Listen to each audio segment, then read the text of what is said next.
welcome to another edition of the Zoom with Our Feet podcast. With me, your host, T Mac, professional photographer, videographer, and teacher.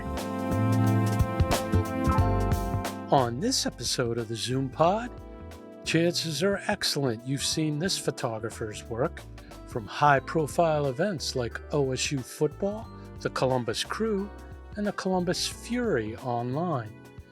Columbus-based Sam Fahmi joins me to talk about his journey from a Kodak 110 camera to shooting professional sports and weddings. Our guest speaker is in the photo lab. Let's talk to a pro. Sam Fahmi, welcome to the Zoom with Our Feet podcast. How are you, sir? I'm doing pretty well. It's Friday before a long weekend. Tell me about your photography journey. How did you start? Oh boy. So from the time I was probably, 10, 12 maybe, I had my parents gave me like a 110 camera, and I would run around and take that to camp with me, and I would take it to, school sometimes and stuff like that. And I've probably broken more 110 cameras than I could think of. I had to be extra judicious with how much I used them because developing film cost money, and I only had my allowance. So, but I got my first, what I will call a real camera. That wasn't a point and shoot. That wasn't a plastic camera that came out of a McDonald's Happy Meal. In 2002, we were literally wandering around. My wife and I had been married for about a year. It was close to my birthday, and we were wandering around Walmart, and I saw a Canon Rebel X, and I got attracted to Canon. This is going to sound incredibly superficial because I'm a huge Andre Agassi fan. And if you remember that Andre Agassi did the Canon commercials. So I was like, ooh, this is an Andre Agassi camera. I love this. Honey, can I buy this? And she said, sure. So I bought it from Walmart with a stock lens and kind of like just started kind of doing things from there. I've always, like I said, I've always taken pictures since I was young. And then you start seeing what multiple layers of lenses do. And you're like, oh, wow, that's different. Like I have something called depth of field. What is that? Why is everything blurry? And then it wasn't until 2006 that I got my first digital SLR. And it was pretty interesting because I was like trying to figure out how to make some extra income. And I literally called my parents and asked them to lend me money to buy a digital camera because I felt that I could make that into a good business. My parents were incredibly gracious, and they're like, my dad was like, here's this amount of money. And my mom called me 5 minutes later. She goes like, double it because I'll give you the same amount. And I was like, wow, that was beyond my expectation. So yeah, in 2006, I started taking pictures. I did a few seniors. I started doing some family pictures, just kind of like learning and growing and figuring out lighting and figuring out backdrops and what to do and what not to do. And I mean, really, I did not go to school for photography. It was mostly about teaching myself. Read a lot, learned a lot. I would look at the pictures that they have in restaurants and try to break down how they did the lighting for the pictures. Learned a lot from a website named Strobist, if you've ever heard of it, about how to use flash and how to shape light and stuff like that. And then in a complete and random twist of events, I'll call it twist of events, but it was really an open door that I was not ever expecting. I decided to go to a soccer game with my camera. And because this is MLS and they don't really care, at that time, that would have been the opening game of 2008. They let me in with my camera and my 75-300 on my Canon 20D. And I just found a spot that I like, and I just started taking pictures. And I was like, this is kind of fun. Maybe I'll do this again. And I think I did 5 out of the next 8 home games. because I was paying for my own ticket, and it wasn't, where I was at that time. It was not cheap, for me. So, started meeting some people, started like posting those pictures online, and um, one time I'm standing in the stands and I'm taking pictures, and this gentleman in a suit and a credential comes up to me, and he said, "Are you so and so?" And I was like, "Yes." And he goes like, "What are you doing in the stands?" And I'm like, "Well, I mean, I don't. What else am I gonna do?" He goes like, "Here's my card. Shoot me an email. Uh, I'm gonna get you down here. I really like your stuff." And I'm like, "Okay, sure, okay, thanks." So I come home, I shoot him an email, and uh, the next game I was shooting from the sideline, and I knew I was terrified, and I had no clue what I was doing. But my philosophy is, which is still to this day, if I'm shooting a sport, if I'm the fan, what do I want to see? What do I want to see in the pictures that tell me what the game story was about? What happened in this moment of the game? What happened to this player? How is somebody bleeding on the field, and why? That kind of stuff. And that I think that's what propelled. And it wasn't just about what's happening on the field. It was what was happening in the stands. It was a very lively supporter community that had fun, that wore random outfits, that did crazy signs, that were lively, and that gives you feature material that you're like, oh, this is cool, this is good to showcase, and so that other people can see it. How did you? Um, I think I know this answer based on what you've said so far. How did you teach yourself the exposure triangle, shutter speed, aperture, ISO? I kind of already knew that from having shot before. And even though I was shooting on film before, I still kind of like understood, I understood like, oh, why is half of my frame dark? And that's like, oh, because I had my shutter speed way too high, and I had to understand what the sync rate is between the shutter and the flash.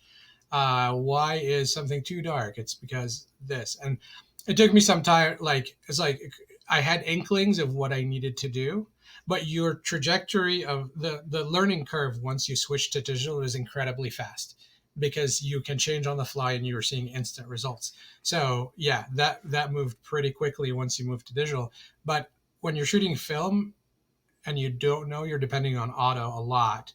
And I know now how easy it is to manipulate the auto in any camera, film or digital. So I can, kind of now adjust obviously accordingly.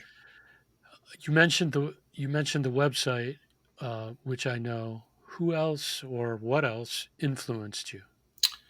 From an influence standpoint, I don't know if there was really a lot of like specific influence. I think what I learned from the website was a lot of what different light setups do to the subject, and how that changes the dynamic and the feel and the vibe, for lack of a better term, that you're getting in each image.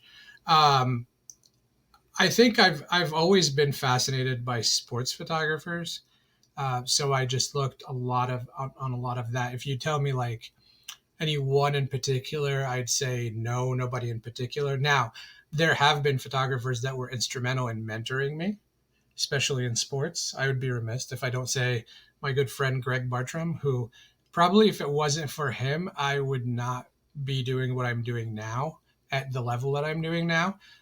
He was incredibly great. He kind of like, within the first couple of games, he took pity on me, and he took me under his wing, and he started teaching me stuff and what to do and what not to do, and how to be professional on the sideline. Not that I wasn't professional, I just didn't know the etiquette, how to um, really, he was like everybody really at that point was a welcoming face, which if you know anything about the Columbus sports photography room, it's a very welcoming room.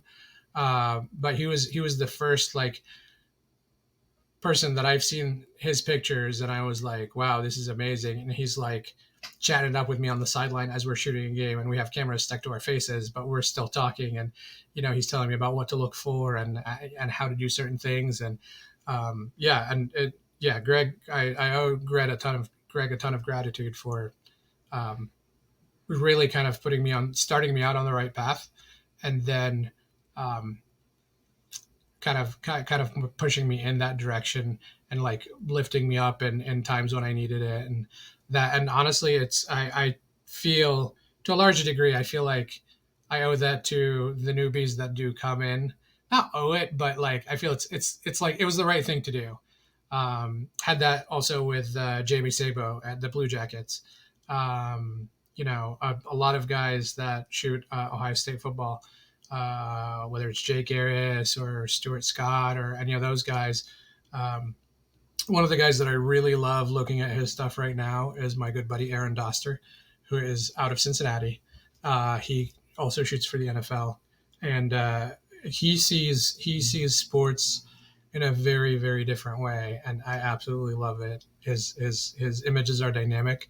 Um, yeah, I could talk about guys that I look up to that are now my friends, that I'm always in awe, and when they like one of my pictures, and I'm like, I've made it. It's like it's like a badge of honor to me. But it's like it's good. We all it's fun because we all learn from each other, and we all encourage each other, even the guys that are shooting for Getty and that are shooting for AP and that are shooting for this. And they're like encouraging us little guys who are not shooting for wire services, who are not shooting for newspaper, um, and help us. Like, we all help each other with like crops when we're editing post game, or do we like this image better or that image better? And it's a really good. It's been a blessing to be around this really good, really encouraging bunch of people. Well, I can tell you how friendly the photography room is from my recent experience, how important mentors are. So it's here I get to say thank you because I've shot I've shot plenty, but I was actually kind of nervous because you don't know the room. Right, You don't know how the room works. You don't know the house and how the house works. right. So I appreciate you paying it forward. Absolutely, and you're very welcome. And I think we hit it off right off the bat. First of all, you came highly recommended, and that, I mean, regardless, we would have still received you well. But I think we hit it off right off the bat pretty good, and we discovered that we have a lot of similar interests and techniques and professions that we do in our day jobs. So I think, and our senses of humor, I think, kind of mesh pretty well. So it you know those are good when you gel really early right off the bat. It works. Yeah, for sure. Well, speaking of other jobs, you and I both have video backgrounds. So tell Yeah. me, so where in that trajectory did video come into the picture? So I know that the 20D didn't have video. Nope. I had the 30D, it didn't have video. So I think when did 5D Mark II was the first one that had video, I believe. Um, I didn't start. Oddly enough, actually, my video work really started long before I did photography. I did a lot of video work, not like nothing heavy production extensive, like just hold a camcorder and make sure everybody looks in the middle, just real basic stuff, probably from the time I was in high school. In college, I did a lot of our sports video, so like the scout cams and stuff like that.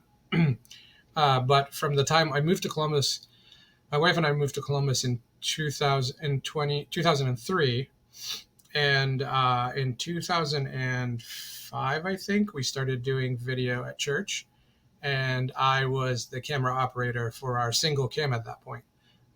So I started doing that kind of video then, and then started doing a little bit of video here and there. Nothing too crazy.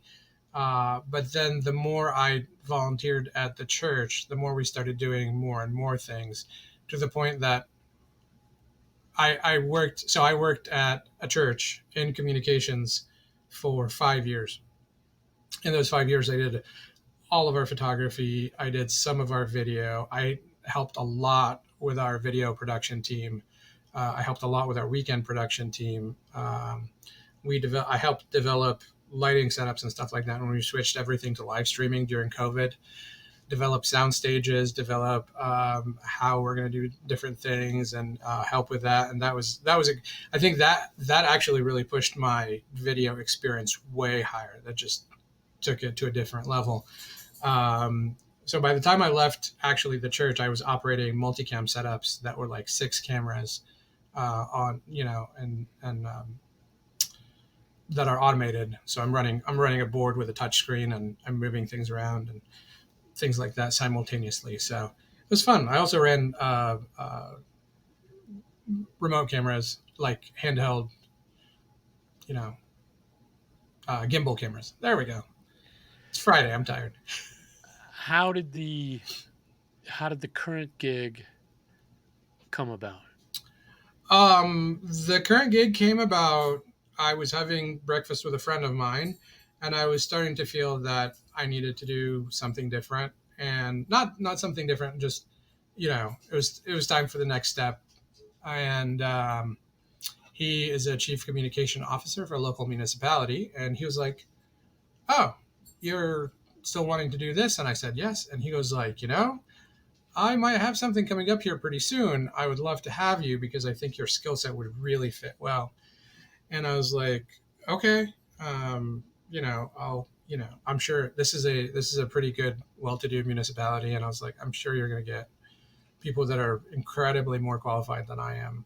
I didn't go to school for this. I didn't go to school for any of this. This is all self-taught and experience and being put in places where I get to learn from other people. And lo and behold, the spot did open, and I went through the interview process, which was actually pretty stringent, and had to do a couple of graphic design projects. I had to write press releases. I had to. It's a full on government communications job, like public information level. So after going through the process, I got the job, and so far so good. I just heard that my annual review was just turned in, so I would get because I'm about to close in on my year. So it'll be interesting to see how that comes about. But it's honestly been a great experience. It's been a great time. Got to really develop and execute some newer things that they hadn't done before. Got to bring a skill set that they didn't have on staff before. So now we're able to do more things that they would have contracted out or not really done at all. So it's been a really good experience. It's been a very very fun. We've had a lot of really good times. And you get to freelance. You Oh yeah, get I do. really to Yeah, yeah, yeah. shoot games and get your photography on Yep, yep. now as a second instead of feeling the pressure of full-time freelance. Right, right. And I don't think I've ever done full time freelance. If I did, I did it for like very, very short periods of time. I am a big wuss, and as you know, in photography, it ebbs and flows, and I panic a little bit. And when you have a wife and 2 kids, and now one in college, um, you kind of like tend to want that safety net of a daytime job with its steadiness and benefits, and then do the photography stuff on the side. Well, when the TV production career got out of hand and now suddenly it's 200 days on the road, that's when I got off the treadmill and went back, and pennies from heaven got offered a chance to teach. So for me, it essentially was the same thing. I couldn't do it anymore. Kids were coming and growing, and I was missing stuff. So that that pretty much ended that. So, but it's nice to be able to. I fell into it because now I can offer that to my district. So I can offer photography services. Mhm. Yes, it's unpaid, but guess what? I get to shoot pretty much everything Right, right. from theater, which we'll talk Mhm. about, plays and sports and just general assignment stuff. So I really think that helped me continue and be available to freelance as a photographer because I'm shooting practically every day, many times multiple. Oh yeah. So in the end, it all worked out. What's in your kit? I would lose my photography nerd card if I didn't ask what's in your kit. You mentioned Canon, so Yeah. lay it on me. Do you want to talk about my digital kit or my film kit? Oh, we'll get to the film kit. Digital All right. first. So digital, I'm running right now a Canon R6 Mark One, a Canon R6 Mark II, and my remote camera is a Canon M5. From a Nice. lens standpoint, let's go from smallest to longest. 11 to 16 f2.8 Tokina, 70 to 200, 24 to 70, I went out of order, 50 millimeter 1.4, which I love, and 300 f2.8. That's the Nice. sports one. Yep, indeed. That's pretty much the trifecta plus some extras. Yep, yep. I have a couple of Uh, like random lenses here and there that I just use for like special things. Yeah, yeah. Pay no attention to the shelf in the back. That's what Nope, I always not at all. tell my wife. Uh, um, and you are shooting video on the DSLRs? On the R6s, yeah, yeah, Yeah. yeah. And I've shot There you go. now, and for what I do day job and for my personal work, using that is great. When I was doing stuff at the church, I was using all cinema line, so C100, C200, C300. That's Yeah. all I was running.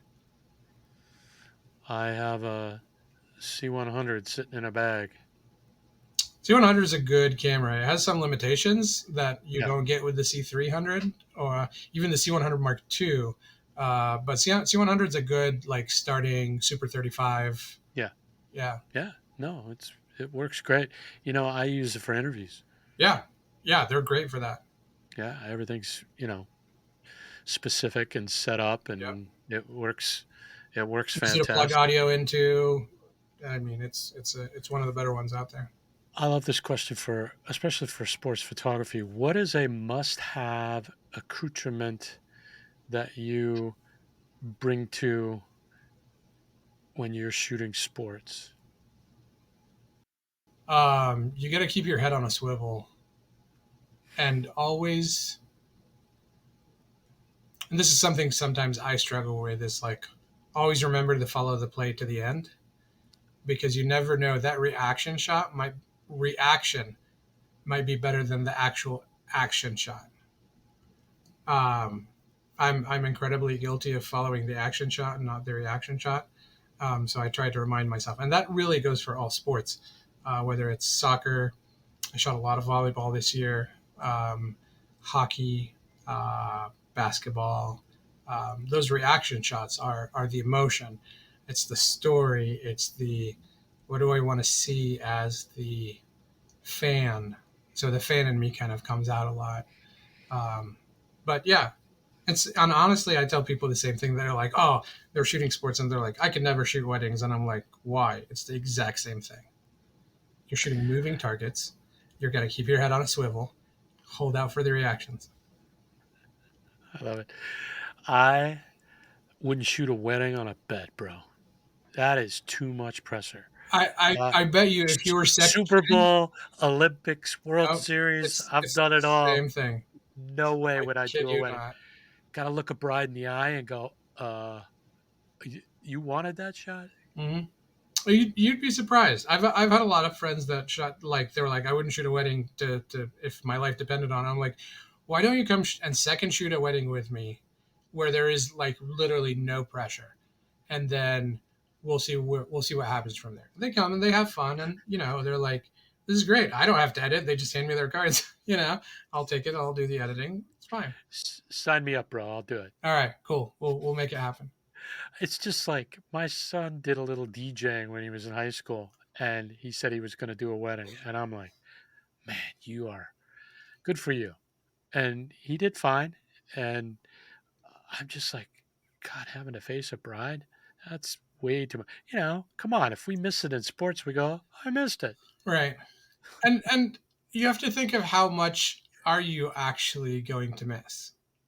If you're using the mentality of like if I'm the bride or the groom or both or the parents, this is what I want to see, then you're going to tell the story. If you are a storyteller, you're going to tell the story regardless of um, what what the venue is, whether it's Yeah. a wedding, whether it's a sport, whether it's a Yeah. bar mitzvah, whether it's a whatever. Yeah. If you are trying to tell a story and you've told a story before, that it's like riding a bicycle. It'll automatically translate to a large degree. You don't even have to think.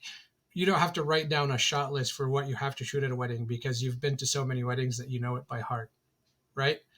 So that's kind of like my approach usually to explaining the wedding photography thing. Well, and a wedding photographer explained to me that the customer and the customer's family tend to like the portraits, Right. the groups. Right. That's for them. That's the money Yeah. because everybody's there. Everybody got there. Mhm. They're sharing. Whereas because of all the action stuff I'm shooting, I'm like worrying about missing this and missing Yeah. that, and it's not. It's all the groups and everybody together. That's the stuff that And gets shared online. That's the stuff that gets, you'll get some of the artsy stuff if you depending on how artsy, but your portraits, the pictures that you're doing of the bride and groom, the big family pictures, the reception where everybody's having fun and getting rowdy and sometimes very very inebriated, those are the things that they're going to share and they're going to laugh at and they're going to enjoy, more than like actually I usually actually shoot very little during the ceremony. Like I shoot the highlights, but then everything else is what they end up getting a lot of pictures of. for soccer, Yeah. who are your clients for soccer? Who are my clients?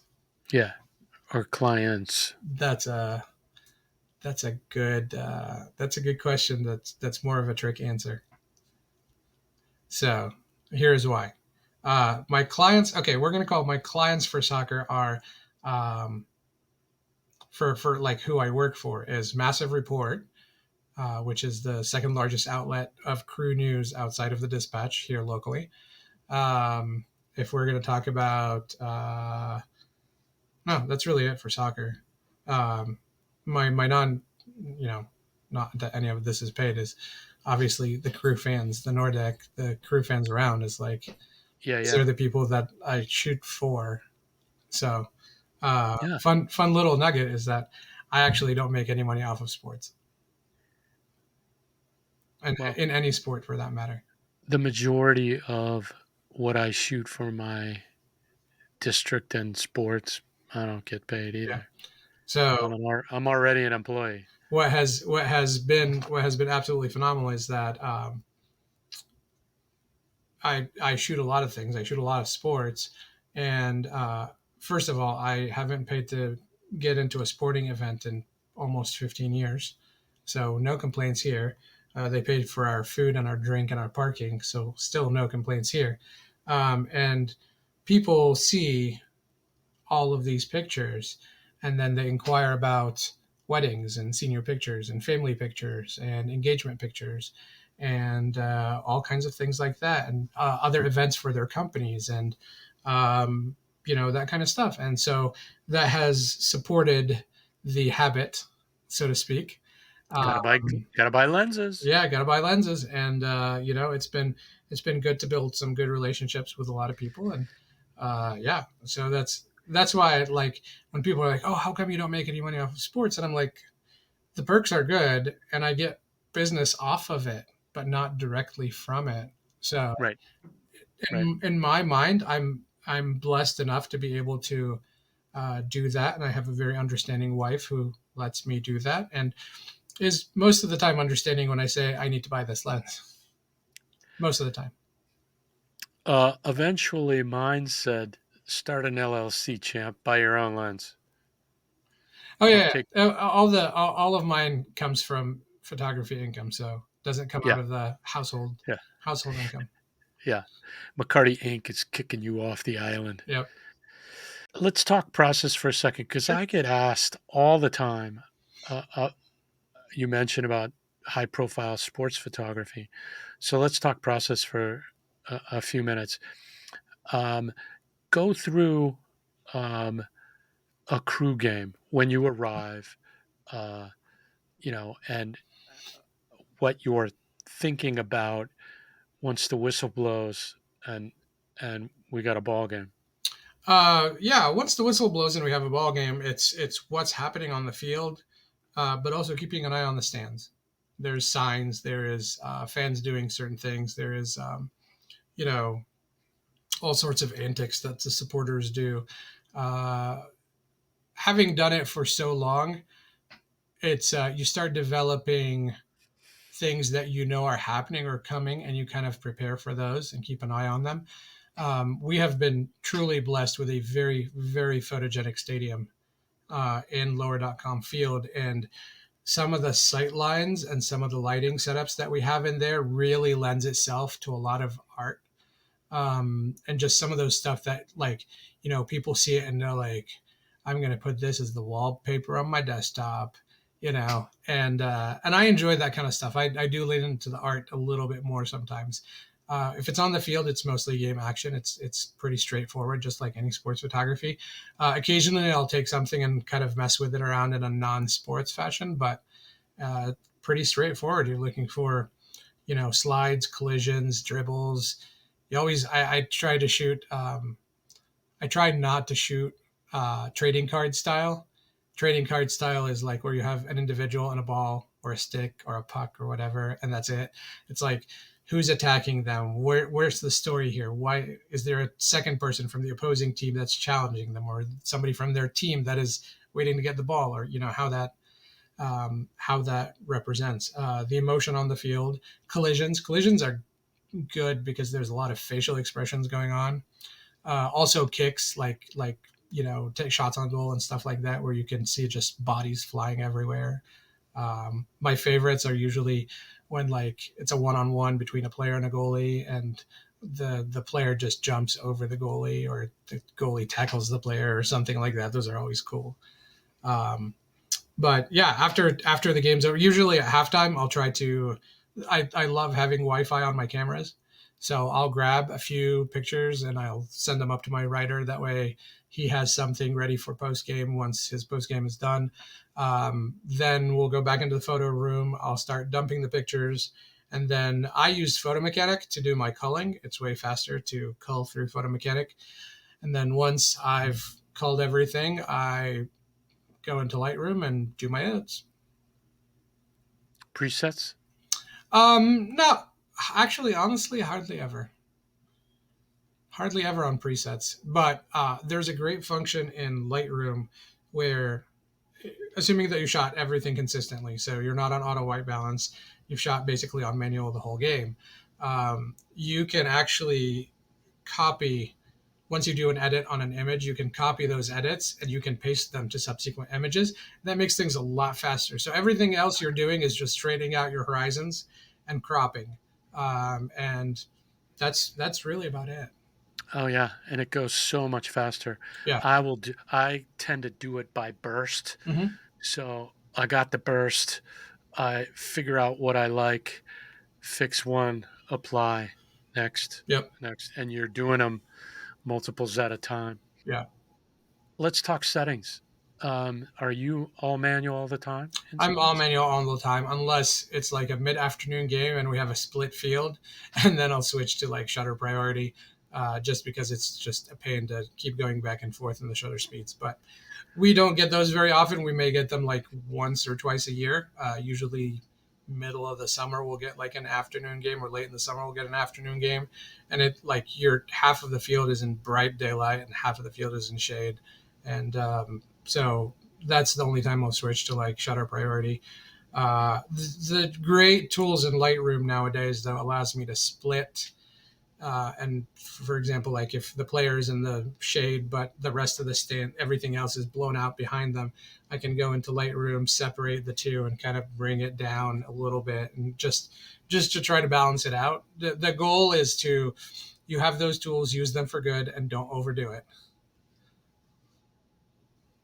I love the idea of um, offering some images at halftime.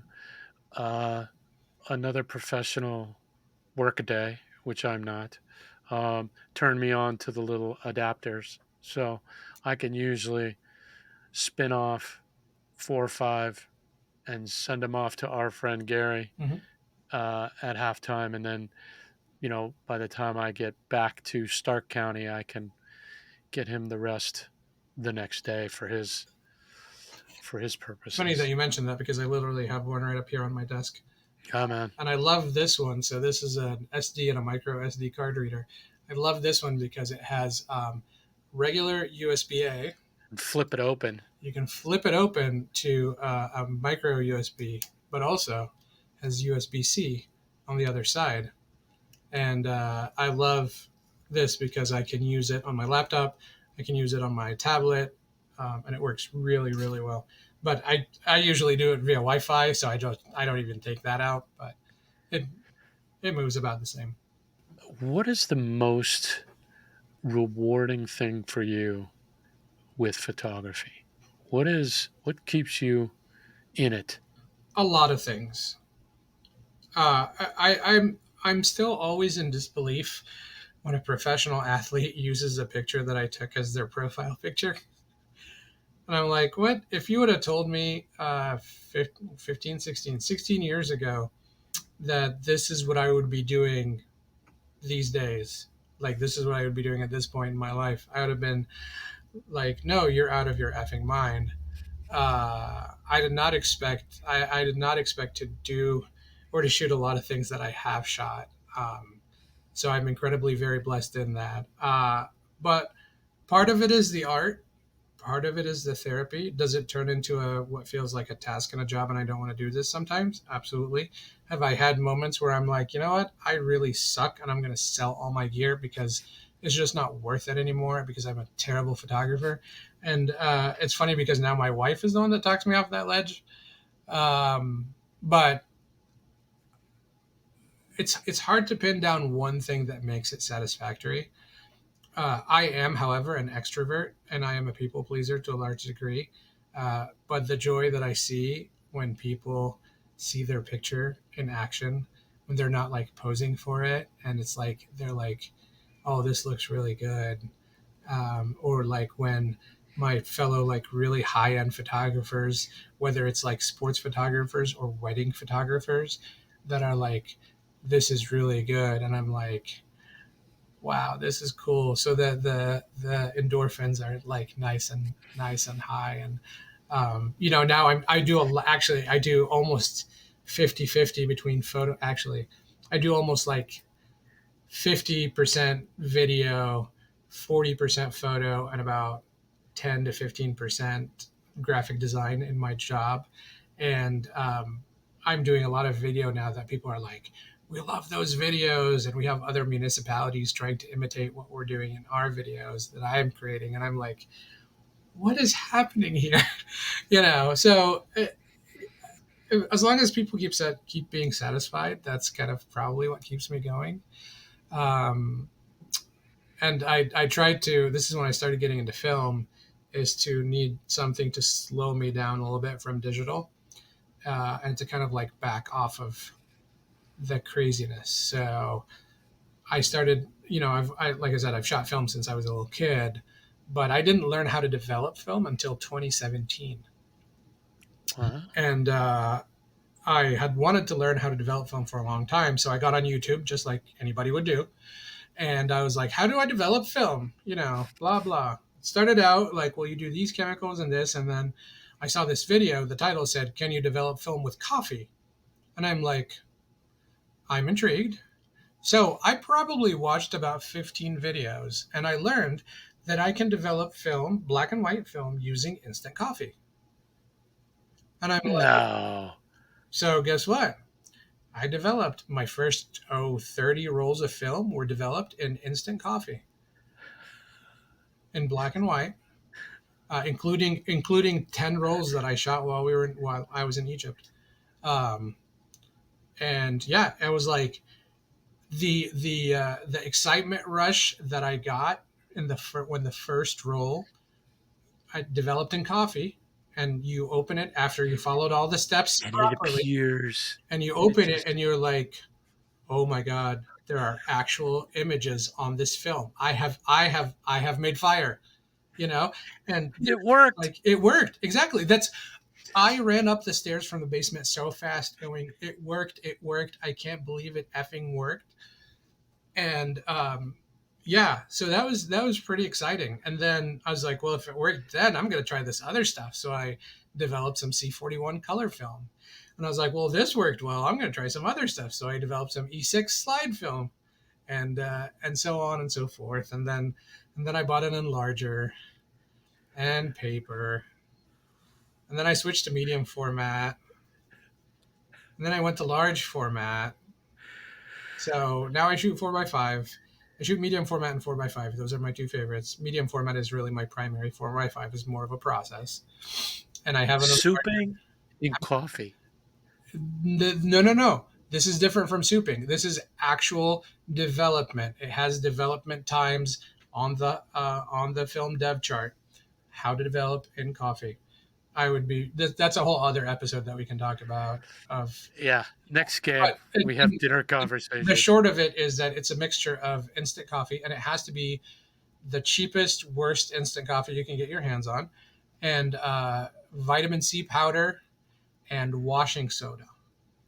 That is basically it. And then you do use regular fixer, Ilford fixer, but otherwise the developing agents are the coffee, the vitamin C powder, and the washing soda. And it does work. I can confirm. Wow. Yep. All right. This is a path you were not expecting. No, not at all. I'm going to need visual evidence, which you will send me. Yes, I'll have to find you some of those because that was back from 2017, which, considering the last 4 years feels like an eternity ago. So this is the pay it forward question we'll end with. Okay. I'm sure you get asked, but as a teacher, maybe I get asked way more. What's three things if you were talking to someone who wanted to begin their photography and maybe a little video and Mhm. develop in coffee? What would you tell them? Give me three things you would pass along to them that they need to know, do. What Yeah, would it be? man, those are three very different things because they're three very different skill sets. Um, Find something, again, this is probably going to sound a little bit cliche, but find what you enjoy the most. Because if you enjoy it, it's not going to not feel like a job. It is a job, especially if you're getting paid for it. But you're going to discover ways of how to be more creative. Your persistence is going to be a little bit stronger. Actually, it's going to be a lot stronger because this is something that you enjoy. You're going to discover ways and find yourself seeking out ways to learn, to get better, to make it cooler, to make it different than everything else that's out there that is competing. And considering the saturation of everybody with a camera and a phone who can do photos and video, and what makes you stand out? And do you have to be like completely stand out in left field? No, not necessarily, but do the simple things well, which is probably number two. So when you find that thing that you enjoy, do the simple things well, because if you do the simple things well and consistently, that is already going to separate you from a lot of people. So those are I'd say probably one and two. Number three is actually just really more personal. It has nothing to do with skill. It's like I teach this. I taught this to my kids from the time they were young. Rule number one is don't be a jerk. You're going to go into places. You're going to go into rooms. You have to be able to present yourself humbly and professionally. And when I bring on new people to shoot for me for Columbus Wired, for example, which I run, that covers Central Ohio sports and entertainment, it's like when you're going into the room, know that a whole bunch of these other people this is actually their day jobs. We're doing it for, I don't want to say for fun, we're doing it for the people, but we don't make any money off of it, but we do have access. So know your place. Know that the guys that are getting paid, they get the priority, and don't be upset at that because that's real. and that's okay. At some point, you're gonna have established yourself, and you're gonna build the rapport and the credential to be like to get, and it will be handed to you or offered to you. You're not even gonna have to ask for it. Build good relationships with people. It's incredibly important, especially in this profession. If you want to do professional sports, if you want to do professional concerts, if you want to do professional weddings, your people skills are really important, and build good relationships with people. Don't be a jerk. Don't be a jerk. Simple, but sometimes so hard to implement correctly. There's a humility uh, that you just, it's part of being a professional. Yeah. There are plenty of people that are better than you. Just relax Hmm. and do your thing. You'd be surprised what you'll learn. Right. And learn from them. They're not your enemies. They're not your. In most cases, they're not your competition because you're not in the same playing field. But you know, and most of that, like I said, most of that has nothing to do with skill. That's on the personal level. With the skill, like I said, you're doing what you like, what you enjoy, and you're going to grow into that, and you're going to make a space for yourself. Sam, I can't thank you enough for being a part of the project. Thank you for having me. I can't wait to get back on the sidelines, talk some smack. Never a dull moment. I was going to pass along that maybe the next time the Cucho goal celebration will run towards you. Right. Yeah. Were you on that side? Yeah, you were. You were next to me. Oh yeah. Yeah. You ran right That was at me. fun. That might have been the most fun Cucho celebration we got. Yeah, that was nuts. Yeah. Safe travels. See you soon. Yep. Have a great day.